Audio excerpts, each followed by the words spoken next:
sell more than 7,000 pickup trucks, a line of trucks 26 miles long.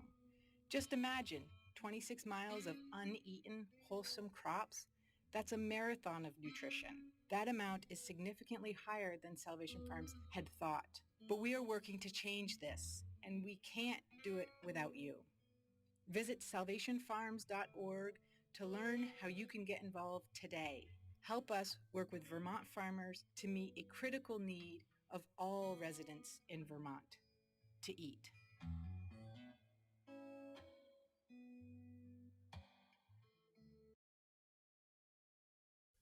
You're listening to 99.3 FM, WBTV-LP Burlington, and online at 993wbtv.org. And now from the Media Factory in Burlington, Vermont, this is Folk Talk.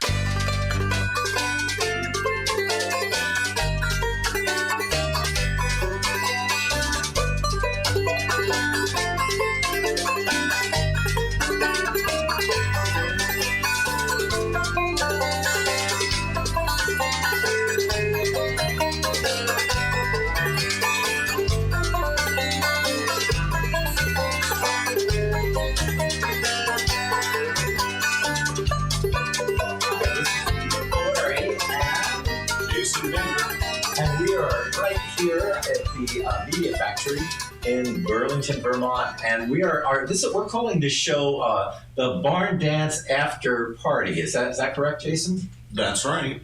And the reason that we're calling that, we just had a kind of a old-fashioned style barn dance show, the kinds that they had back in the 1940s, where people are not only. There's not as much dancing at the barn dance show as you might think. There's a little bit of dancing, but there's a lot of fun because it's a variety show. I mean, and we're talking variety. I mean, there are things that went on today that you won't see anywhere else. Well, as is typical, we had music and dancing, and but I guess we also now, I guess we can count it as a regular thing that we have a food playing. Yes, and I don't mean playing with your food, I mean playing your food. Yeah, so we have some of the performers here who are at the barn dance. We have Richard Wayne, and we have Beth Duquette. And we have Jonathan Crocker and Barry King. Everybody's piled in the studio. And we're just going to have a good old kind of discussion and some music, too. And maybe, who knows, some potato playing, but I'm not really sure. But welcome to Folk Talk. Thanks. Good to be here. Yeah. Yeah. Now, Richard, you're right next to me over here, and you've got your guitar here. Do you want to kick things off and play a song together with Beth, or? Yeah, we can do that. Sure, be happy to. All right. So here's a song.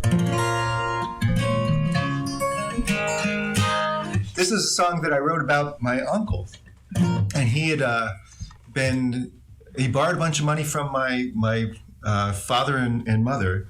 And a bunch of money back then, this was in the early 60s, was, must have been about $120 or something. But all their life savings. But he was had been a New York State policeman and decided he wanted to recreate his life in a totally different way and moved down to New York City. And then after a few months, my dad didn't hear from him again for over 25 years.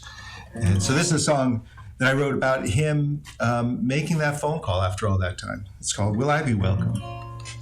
If they talk of me at home, what do they say? Do some think I might have died? Do some think I ran away? Do they think I turned my back on my people and their land? If I should go back, will I be welcome? I be welcomed by my family and my friends? Will they choose to turn their backs on me, not welcome me again? The home I knew so well, what story will it tell? And if I go back there to dwell, will I be welcome? Home had been too small and too well known when I was young. Thought I'd make my way, then return with what I won't hold, but I think what not say what I become. Oh, when I left, thought I knew what I would meet, but I lost my way and ended drinking, living on the street. After many years I learned, found my feet, money earned. But if I should return, will I be welcome? Will I be welcomed by my family and my friends? Will they choose to turn their backs on me, not welcome me again? The home I knew so well, what story would it tell? And if I go back there to dwell, I'd be welcome. And now I'm 20 miles outside my family's land, and I'm standing at a payphone, change waiting in my hand. Hear that money fall, rest my head against the wall. But if I make this call, will I be welcome? Will I be welcomed by my family and my friends? Will they choose to turn their backs on me, not welcome me again? The home I knew so well, what story will it tell?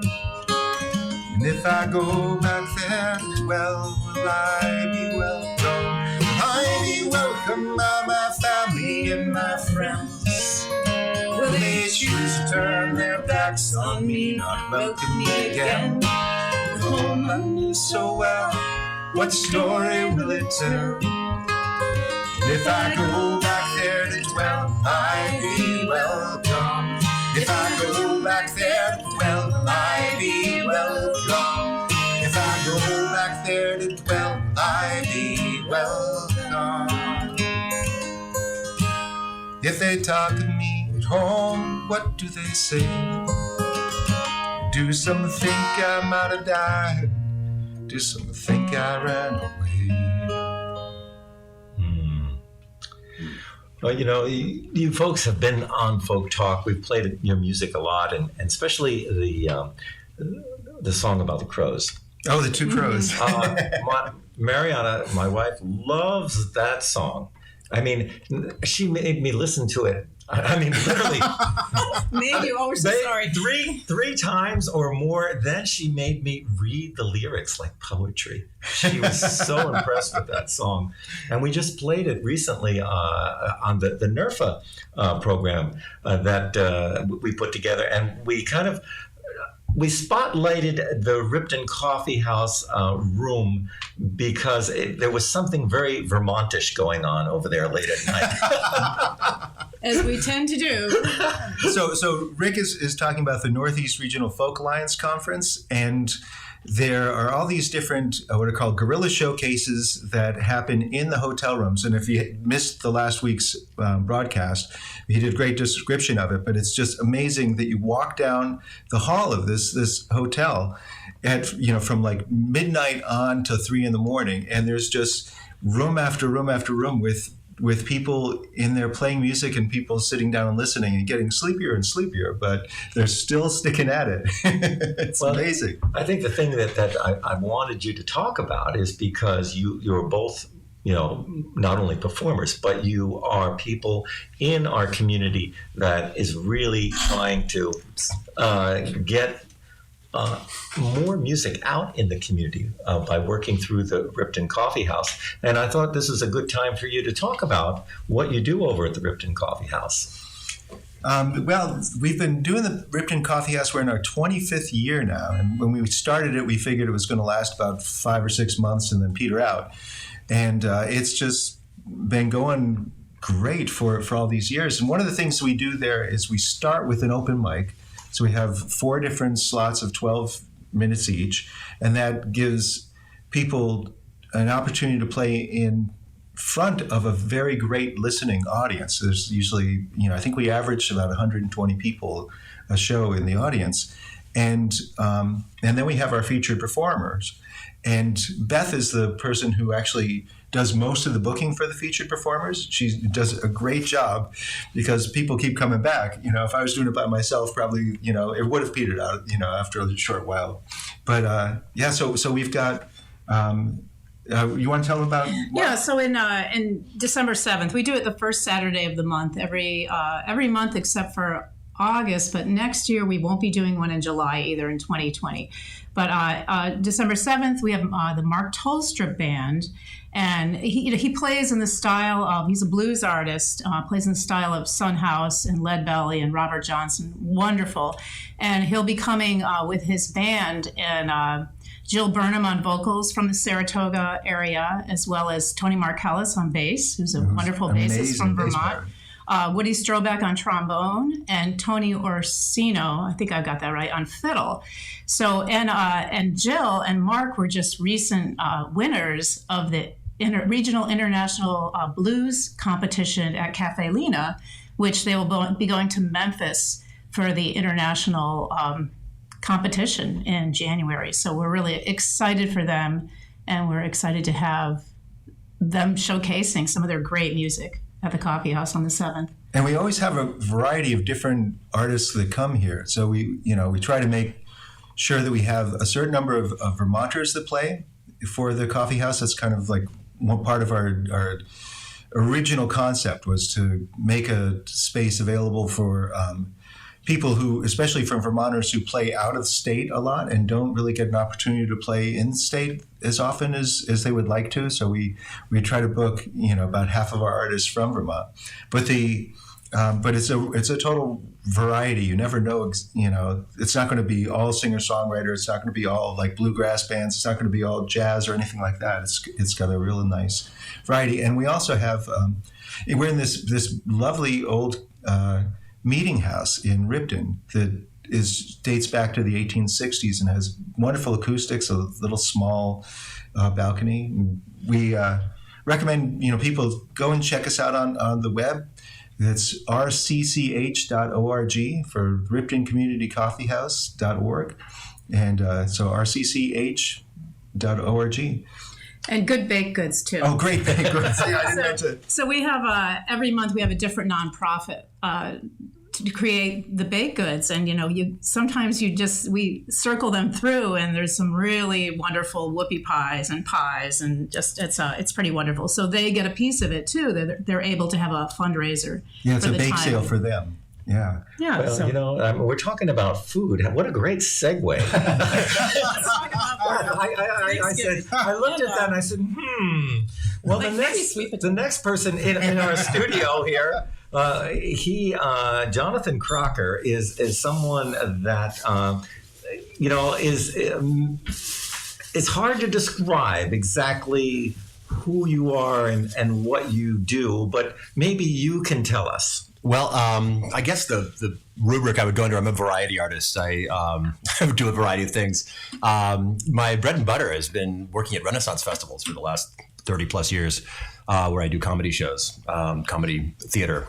And as part of that, the one wonderful thing about Renaissance Festival environment is that there's a lot of freedom to create, and also wonderful musicians. So I've developed as a musician as a sort of sidelight in my career, and as a comedian, I've gravitated towards comedic instruments, and so my straight instrument is the ukulele, and it gets weirder from there. So about 20 years ago plus, I read an article by this guy named Lindsay Pollock, who's an Australian innovator in music, about how to make a carrot flute, and I had to do it, of course, and started integrating that into performances, and then innovating along the way. And at one point, you referenced Cold Dark Winters in the show, and the creative opportunities that they provide, because there's not much else to do except look around and try to figure out what the heck you can do. And I was actually living in Norway at the time, where the winters are even colder and darker than they are here. And I came across a Norwegian apple corer in the drawer, and thought to myself, I think I could make a slide whistle out of that.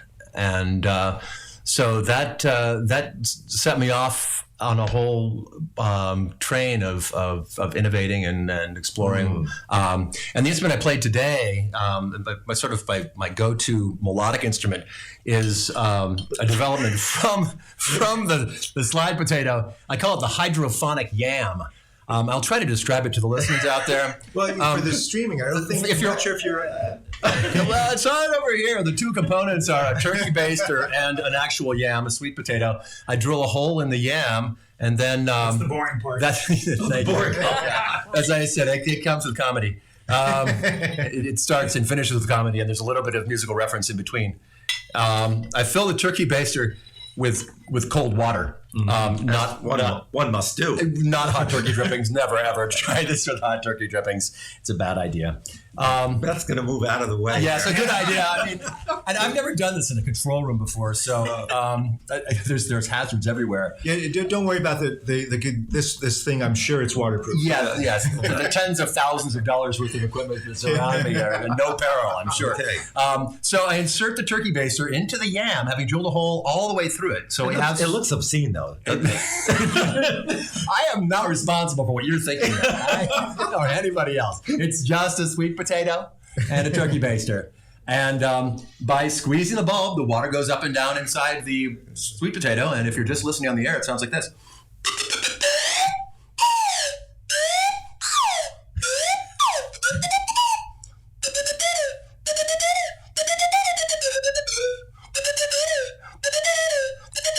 And the great thing about it is no matter what I do, I'm yamming. It's yamming. I'm yamming. Yeah. I can improvise endlessly as long as I always return to the root. Well, yeah. Is there? Do you have a guitar over there? I don't. I can hand you one. Yeah. Well, can you borrow Richard's guitar and be careful? You want to do the song we did before? Yes, I do because I capo or anything? Yeah. No. Here, if I can get one more Barry King, standard tune. Yeah, Barry King has been a wonderful another supporter of community. It might be slightly out of tune there. Yeah. Community events. But is it really going to matter? I'll find Wait, Jonathan, could you give him an A? Could you give him an A? Right, exactly. Bring this down See, just a hair. so Jonathan and I have been doing various variety show things for a very long time. We actually went to high school together, started doing skit night together, and so we've been doing this for a long time. And so today, we chose to do this, and I was playing the straight man, so against his hydrophonic yam. So, but we did find a great song which is harvest related and works really well on the slide potato or the hydrophonic yam. Right, so we can set the scene. The harvest moon has been obscured by dark clouds on the horizon. There's an owl hoots in the distance. Check this out. Oh, that was a very high owl. Very good. Clouds scudding along. Maybe it's going to rain. Yeah, it might be chill in the air. Wind whistling through the trees. Wind whistling through the trees. So that's the setting for this song. It's an old song. It's a real song. We didn't make this up. Believe it, we didn't make this up. Takes me a while to find the groove here. So start out, Barry, and I'll catch up. Okay. The night was mighty dark, so you could hardly see, 'cause the moon refused to shine. A couple sitting underneath a willow tree, for love they did pine. The little maid was so afraid of darkness that she said, I guess I'll go. The boy began to sigh and told the moon his little tale of woe. Oh, shine on, harvest moon, up in the sky. I ain't had no lovin' since January, February, June, or July. No time leaves no time to sit outdoors and spoon. So shine on, harvest moon, for me and my gal. He's just barely getting it. Shine on, harvest moon, up in the sky. I ain't had no lovin' since January, February, June, or July. Snow time leaves no time to sit outdoors and spoon. So shine on, harvest moon, for me and my gal. Well, you've heard it. You've Heard it folks. here first, and That's right. probably Here on last. Folk Talk, we are really into folk music and stories that I think that's. I mean, what can you say about that? Don't get me started. Now, I've heard, Jonathan, that you actually played the carrot flute for what was it? Well, what I like to claim, what I claim can it. accurately claim is that I played the carrot flute before the King of Norway. Before the King of Norway. In front of the King of Norway. Okay. I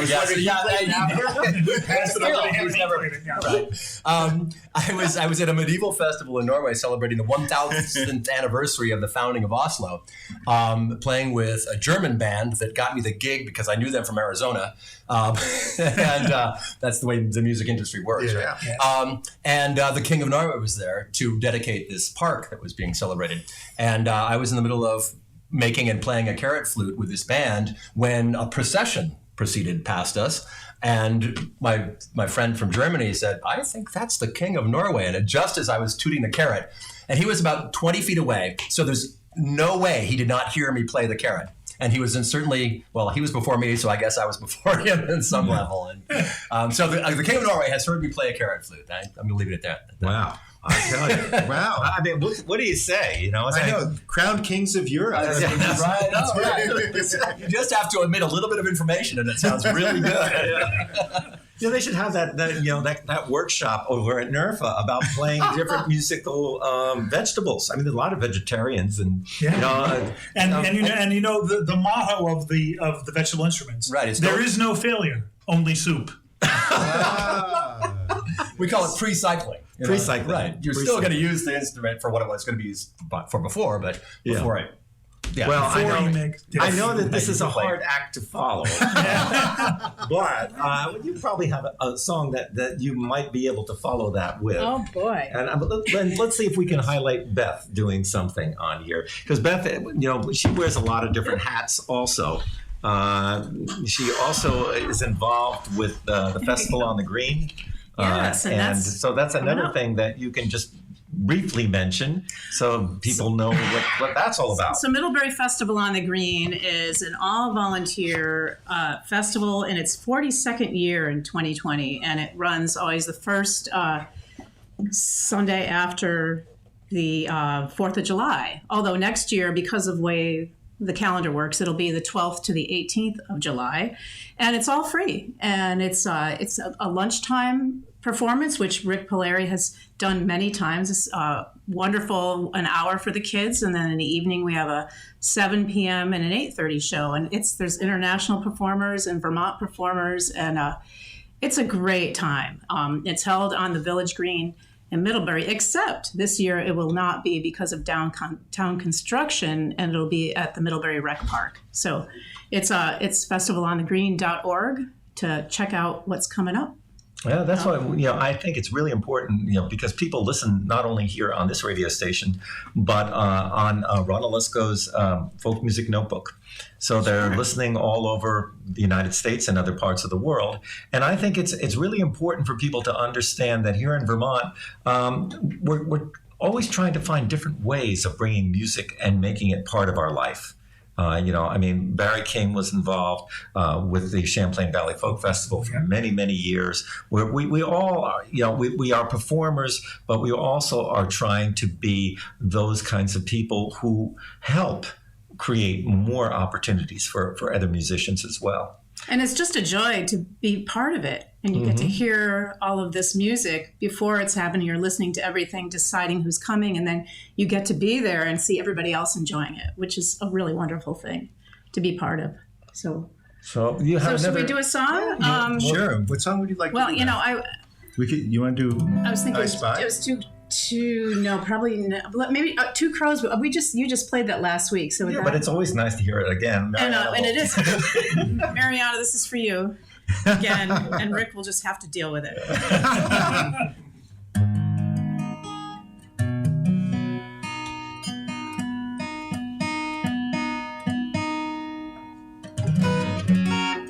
Okie dokie.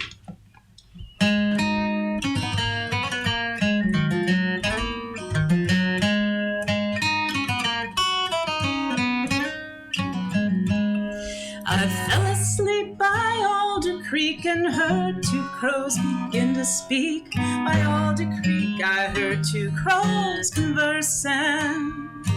The smaller two, the larger said, the sleeper here will soon be dead in the sunshine in the middle of the day.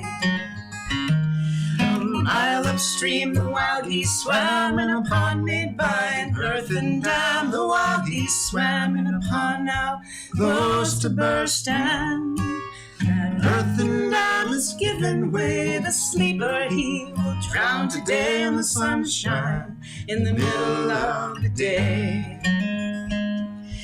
Drowned he'll be while sleeping fast. Drowned his churning waters pass while sleeping. He'll be taken by the river, washed away to wash the ground, and we shall follow where he's bound in the sunshine in the middle of the day. We shall feast upon it well, oh, hear the waters start to swell. Oh, we shall feast, the wall of waters coming. The dam is burst, the waters near to sweep away the sleeper here in the sunshine in the middle of the day.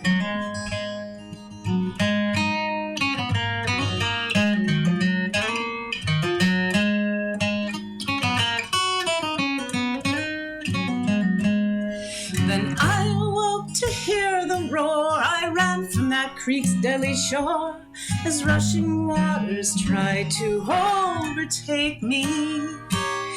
As they barely passed me by, I saw two crows rise in the sky in the sunshine in the middle of the day. Now crows remember every wrong, they don't forget though years have gone now. Every wrong, those real, those imagined. Sometimes on a branch I see two crows still waiting patiently in the sunshine in the middle of the day. I fell asleep by Alder Creek and heard two crows begin to speak in the sunshine in the middle of the day.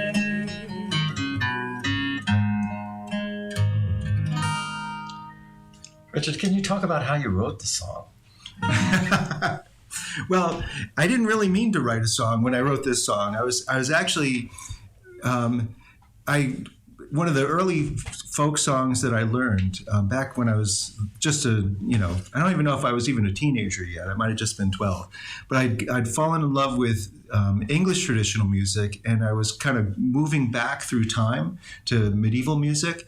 And I'd come across this song, Twa Corbies, which was sung in Old English, and about two crows that are come upon a knight who's died.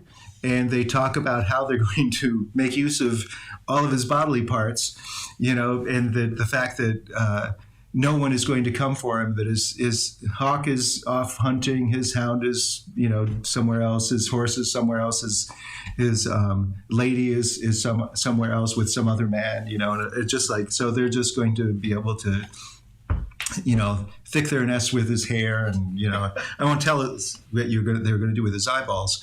But I decided I was going to try to come up with an arrangement that was slightly more modern, and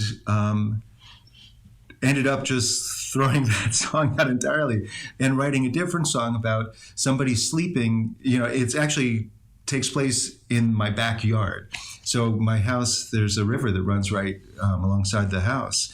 And I was just got thinking about somebody sleeping by that river And in the spring, when the water lets go, it just suddenly there'll be this incredible flood that comes down. I mean, when the ice lets go. And so there'll be like, it'll cause a dam up the thing, and then you just get this flood of water coming down. And I was just thinking about somebody sleeping there, and the question is, so he hears these two crows talking. Is it part of the dream, or is it real? And then it's, but it ends with the line, sometimes on a branch I see two crows still waiting patiently, so that there's still the two crows there when he wakes up, and they've, the disappointed crows because he woke up and it didn't get swept away and get eaten by the crows. But It's a great song, though. It really, really is. Thank you. I think, Barry, you've been influenced a lot by Celtic music. Yeah, that's right. I mean, the reason that my wife and I got involved in the Champlain Valley Folk Festival originally is because we were Celtic music fans, and our kids were coming up learning Celtic music and the Celtic fiddle tradition. Mm-hmm. And so I got involved in the Champlain Valley Folk Festival. I don't really claim to be a musician per se. I got involved in what I like to call the microphone and snow fence department. So doing production, behind the scenes production work. But what you were talking about before about the folk community is really tremendously important. Our kids grew up going to the Champlain Valley Folk Festival, and so they would help out. And I remember, there's all sorts of stories I could tell you about things that happened at the festival. But I tell people like that. Did you ever have lunch with Pete Seeger? I did, because I happened to be having lunch, and Pete and Toshi stopped by, and there was space at the table, so we had lunch with Pete and Toshi Seeger. That's just, those things just happen, in this community. I don't know if it's the same in like the rock and roll community or not. I've never been in that one, but this seems it seems a lot more friendly and at more human scale than like, a U2 concert or something like that. I don't know. I haven't had the privilege of trying that one on. Well, I think that there is, as what you're saying, this is accessibility with this type of music that is much harder to come by. Right. In the gigantic music world. And I think that it's that accessibility that enables us to learn.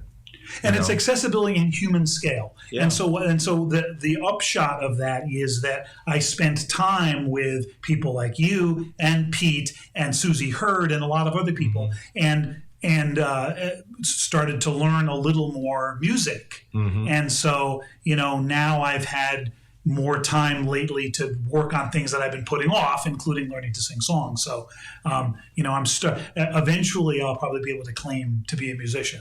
Well, you're doing pretty good there, Barry. I'll tell you. So far, so good. I think that, I've been watching you grow. You helped out when we had the Music in Vermont Day, and when I saw you perform, then I said, "Oh, that's really good." And that's another thing that in this community we try to help one another, right? And try to give other opportunities so that you can grow. And when we're talking about the idea of mentors, mm-hmm. and how in this folk world, that we've been really lucky that we have those mentors. When I was a young kid, the first person that I really met was Elizabeth Cotton. Oh, wow. I was playing. She was playing over at the Philadelphia Folk Festival. I was just a young kid at the time, and that sometimes especially when you're young, you want to say something, but you really have nothing to say. But you just, you go backstage, and there was Elizabeth Cotton, and she looked at me. And she knew that I wanted to talk or something. And she said, "Are you hungry?"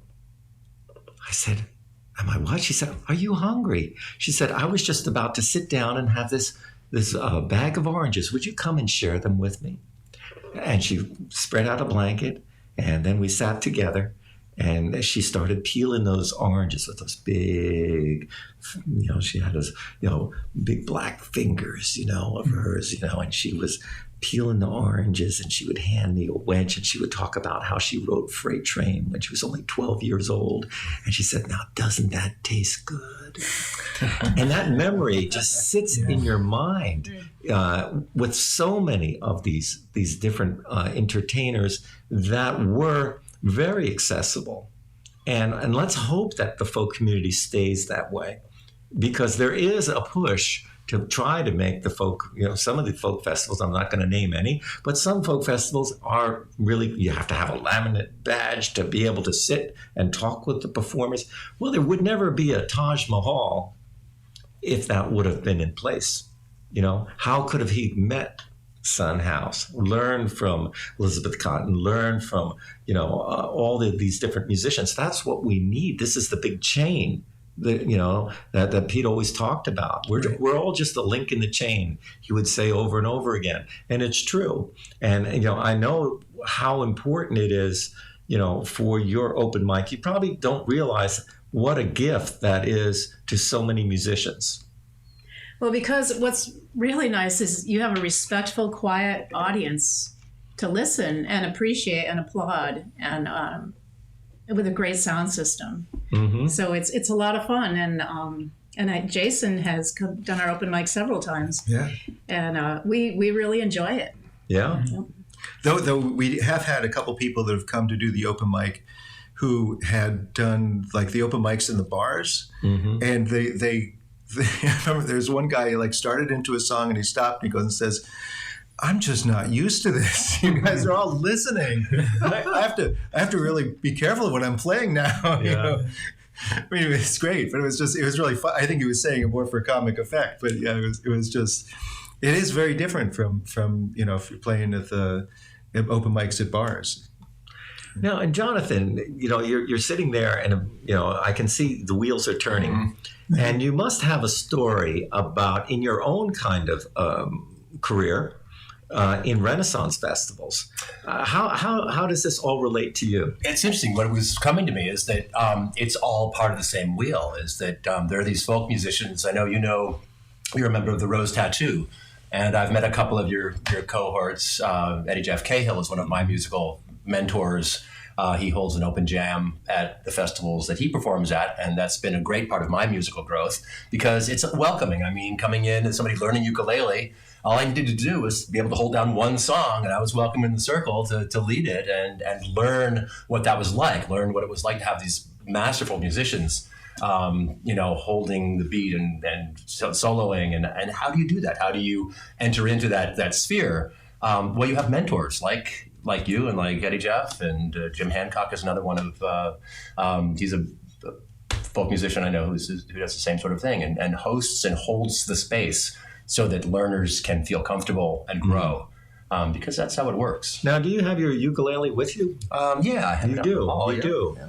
Yeah, I think that what I'm going to do is I'm going to ask Beth and Richard to play another song, and you get ready with your ukulele and do a traditional song. I'll hang because what we're trying to do, especially in these programs where we're live, there's a live stream here, is trying to keep to original songs or traditional songs, just so that all these copyright things that pop up, right. That we have to be mindful of that, mm-hmm.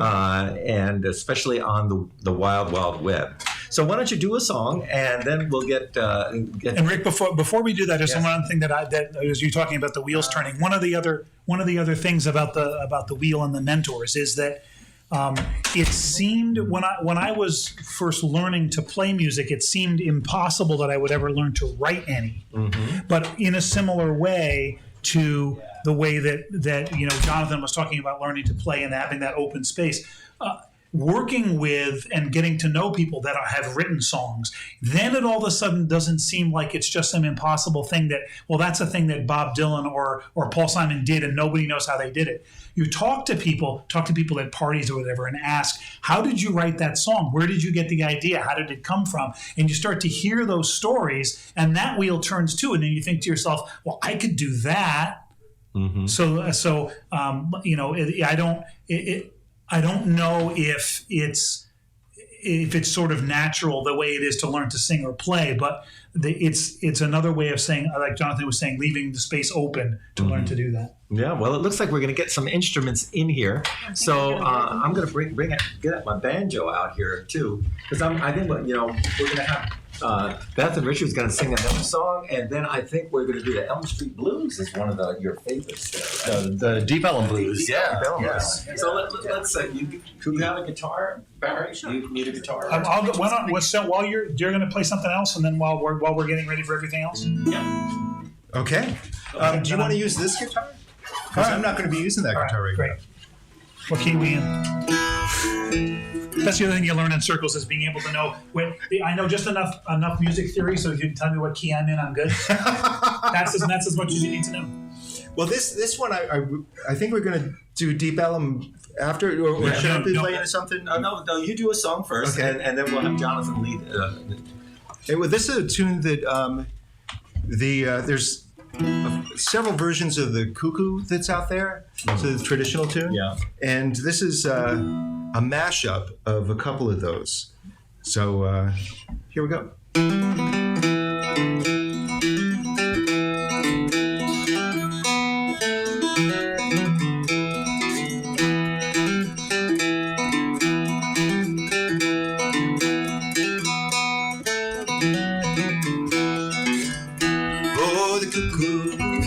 She's a pretty bird.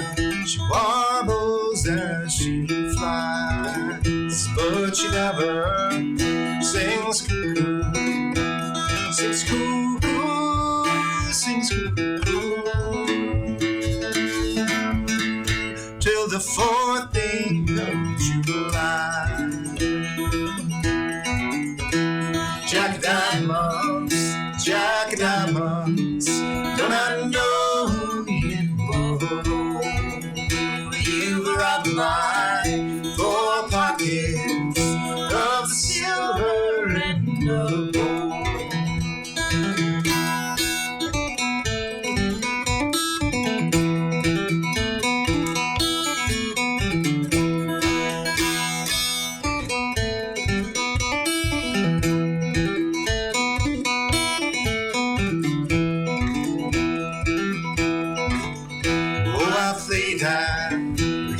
In England, I played at cards in Spain, and I'll bet you my last dollar,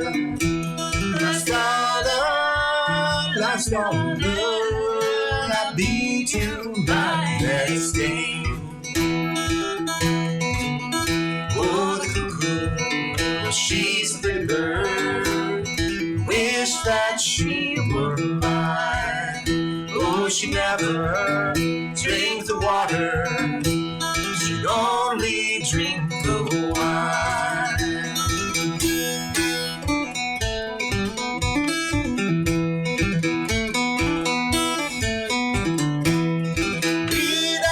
Dee-da-dee-da-do, dee-da-dee-da-dee-da-do, dee-da-dee-da-dee-da-do,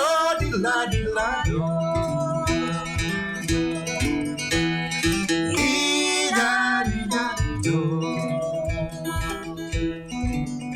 Gonna be a log cabin on the mountain top so high, so I can see my cuckoo, my cuckoo, my cuckoo. She goes flying by. Oh, the cuckoo, she's a pretty bird. She warbles as she flies, but she never sings cuckoo. Sings cuckoo, sings cuckoo.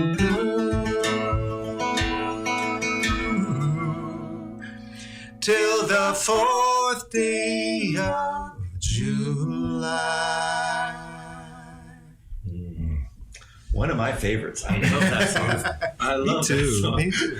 So, what key are you going to do this in, Jonathan? Let's do it in C. I figured that was that. You can see clearly key there. It is the key. Does anybody else have a verse for this that they want to throw in? The Deep Ellum Blues? Not that I can think of off the top of my head, but you never know. Throw some harmonies or something. Uh-oh. We got Rick is having a little Technical difficulties over there in the band. Hold on here, right? He's ringing in the.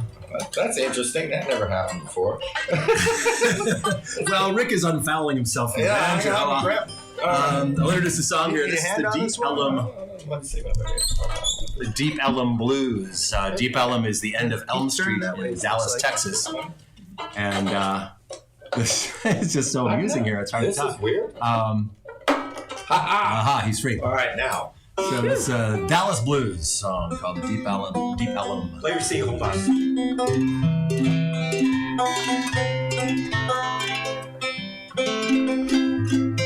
We all in tune or sort of in tune? It's a mashup.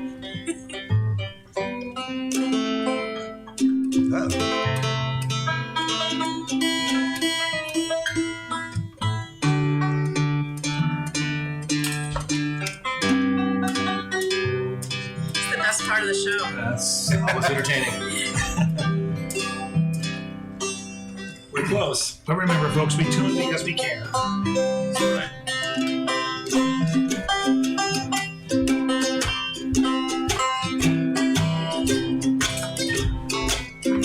When you go down to Deep Ellum just to have a little fun, have your $20 ready when the policemen come.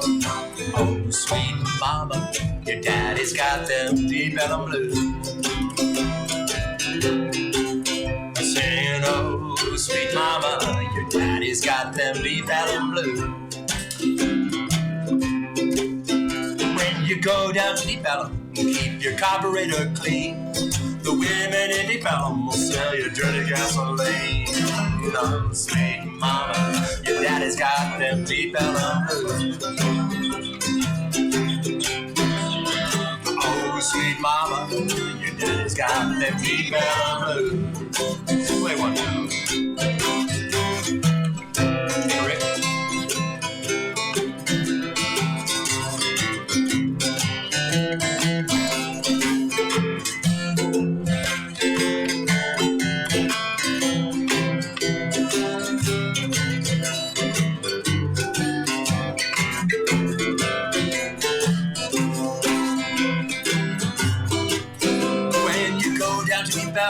Keep your money in your shoes.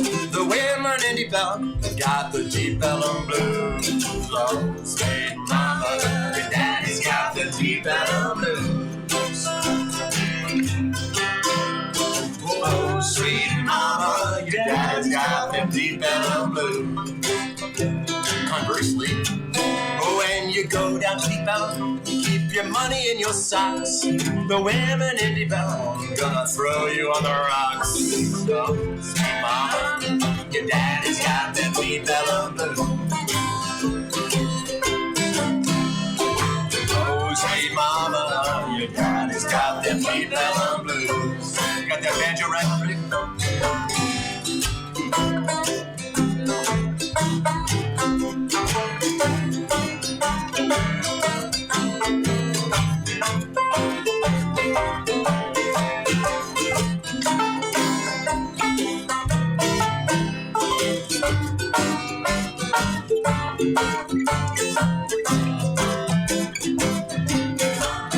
Well, once I knew a preacher, he preached the Bible through and through. He went down to Deep Ellum and now his preaching days are through.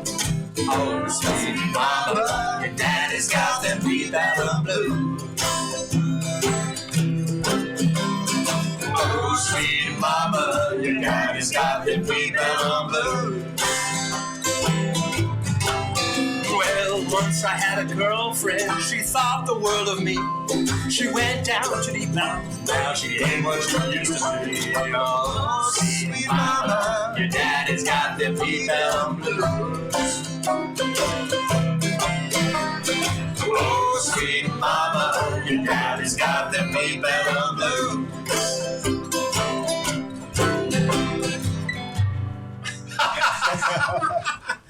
Well, we're sitting here kind of just jamming a little bit. And that was the weirdest thing I've ever had. I mean, the folks probably didn't understand what was going on, but the actual part that clips onto my strap got clipped onto a string, and it's caused complete havoc with the whole... Yeah, so there was a little bit of a rough takeoff there, but I think you landed it. Well, you know, it's like, oh, well, you just go with it, you know? So do you have another tune that you guys want to do? Winters Come Again? Sure, we could do that. Yeah, so here's a tune that was written a few years ago with the coming of winter, just kind of cushioning winter. We've had friends who, winter can be really tough in the mountains. We live in, Richard lives in Ripton and I live in Lincoln, and it's not always friendly if you're not prepared for it. So this is a song written to just make it seem a little sweeter, I think. This one is, it's called Winters Come Again, because it has.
Jackie's come again. Can't you hear the windows rattling? All the leaves they've turned from red to brown. The wind took them to the ground. Now the fields are full of snow again. Winter's back like some old missing friend, old friend. Old friend, winter's come back home again. Old friend, cold without but warm within, warm within.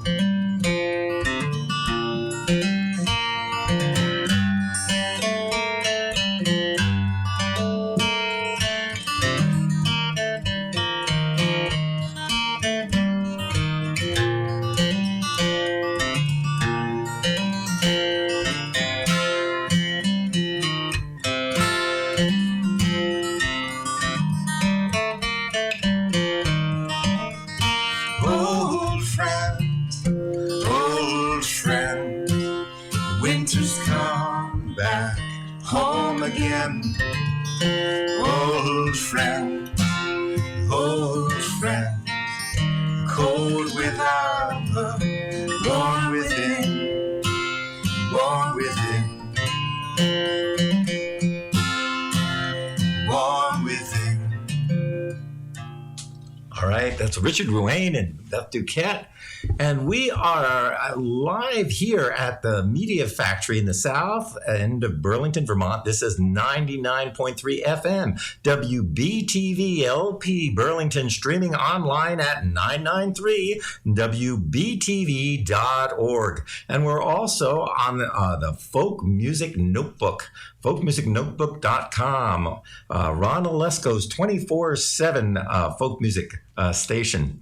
Well, I'm going to tell a story because it's this time of the year. Okay. And this is a true story. This is a true story. It was back when I was living in New Jersey, and I was making my living mainly by teaching guitar and banjo. I was traveling around, and I was having a really, really rough year. My cars were breaking down like crazy. And it was the day before Thanksgiving. And I didn't have a car to get to my lesson, and I needed that money. So I went to my mother, who had a powder blue Eldorado Cadillac that she loved. And I begged her, I said, "Mom, can I borrow your car?" And she looked at me, and it must have been because it was the day before Thanksgiving. She handed me the keys. So I went off, driving down the road. I'm driving down to Califon, New Jersey. And I got about halfway, and I noticed that there were flames now shooting from underneath the hood of the engine. I pulled over, and I saw that the car was on fire. And so I put out the flames, and I got the car to where I was giving the lesson, and we kind of went through it, and he assured me, my student, he said, "Oh, it's going to be fine. It's not going to happen again. It was a freak little accident. Don't worry about it." Well, nothing happened. I got it home, and I just didn't think it was necessary to talk about this. And so then the next morning, everybody's getting ready for Thanksgiving. It's Thanksgiving, my mom's out making the turkey, and there's all these people are coming over. And she decides that she needed something from the store. So she goes to my father. She says, "Hey, Bill, I need something from the store. Can you get it?" And he looked at him. He goes, "Well, my car's all blocked in. I don't know if I can get it." She said, "Well, you can take my car." And she hands him the keys. I'm going, ooh. My stomach is starting to turn. I walk out to the sidewalk, and I watch my father behind the steering wheel. He puts the key in. It's not starting. It's still not starting. And my aunt's boyfriend at the time, Jerry, who owned a service station, comes by. He goes, "Bill, what's the matter?" He goes, "Oh, I don't know. The car won't start." He goes, maybe you should pour some gas in the carburetor. I'm going, now I'm standing there, and I'm watching as Jerry is pouring the gasoline into the carburetor as my father is trying to crank over the engine. Boom! And all of a sudden the flames shoot out of the carburetor, and Jerry takes the jar he was holding, and it flies over his shoulder and flies into the next door neighbor's yard, which is all leaves, and now catches on fire. My mother looks out the window. She was going to take out the turkey. She drops the turkey as she notices that her car is on fire and the next door neighbor's yard is now in flames. My grandmother puts on her big boots and she's stomping out all the flames off. Now all the kids are out there and everybody's patting down the flames and getting all the fires out. Well, we finally go and sit around the table. Nobody said anything, especially me. And then my mother, she casually glances over to me and says, you were the last one to use the car. So I was busted. And it was not a happy day for me. But, Jerry, who owned the service station, said, "Don't worry about it. Come after Thanksgiving, just take the car over to the service station and we'll make sure that it's fine." So the next day, I drove the Eldorado right over to the service station and I parked it right out in front. And I went inside and I'm talking with Jerry. We're standing there next to the desk. While we're standing there, a big tractor trailer comes by and boom, smashes into my mother's car and completely demolishes it. The whole thing. I'm sitting there, I'm like, I can't believe this is happening. The whole thing is just gone, And so Jerry looks, he goes, "Do you want me to call your mother?" Wow. Well, that's my holiday story. I call it my dysfunctional Thanksgiving. Anybody have a story from Thanksgiving?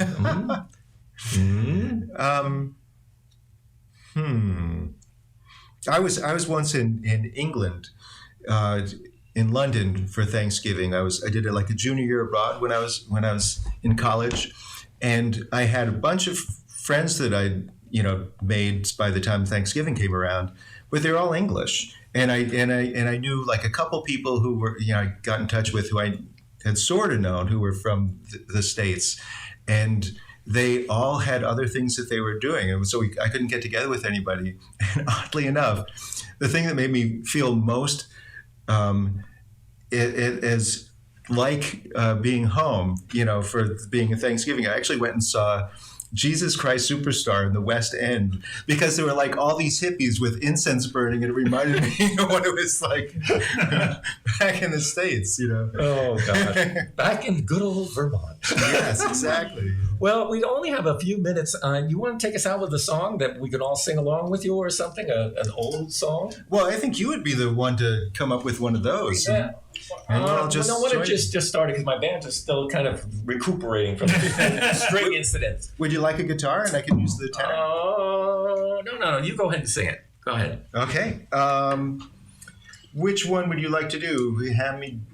No, that's. Walking cane? Oh no, but it's a Yeah, but convoluted. I'm trying to think if we do anything that's not convoluted. Yeah, because we only got a few minutes. Okay. Go. Yeah, 1 minute. Okay, let's get started. Go ahead. Hand me down my walking cane. Hand me down my walking cane. Hand me down my walking cane. Will not pass this way again. My sins, they have overtaken me. My sins, they have overtaken me. Well, I got drunk, paid no mind. Well, I got drunk, paid no mind. Well, I got drunk, I paid no mind, and now I've no path left to find. My sins, they have overtaken me. My sins, they have overtaken me. Well, hell is deep, hell is wide. Oh, hell is deep, hell is wide. Well, hell is deep, hell is wide. I might have 1 foot there inside. My sins overtaken me. My sins, they have overtaken me. My sins, they have overtaken me. My sins have overtaken me.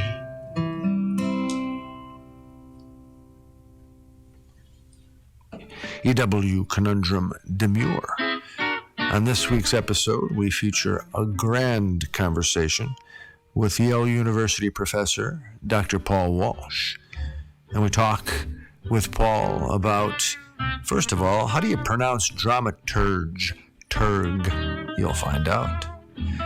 About struggles when collaborating and how those struggles can transcend into something wonderful. Having faith in all parties involved, dealing with conflict, is Ben's Ghosts what visionary theater can be. Talent and discipline, earnestness, working together, staying fresh and open, why theater is important, and how do you know when something is good, among other things. A grand conversation with Dr. Paul Walsh on the program. We have an EW essay titled Float, and a brand new radio play written by our associate producer, Dr. Michael Pavis, titled Today's Forecast, and performed by Marnie Azzarelli.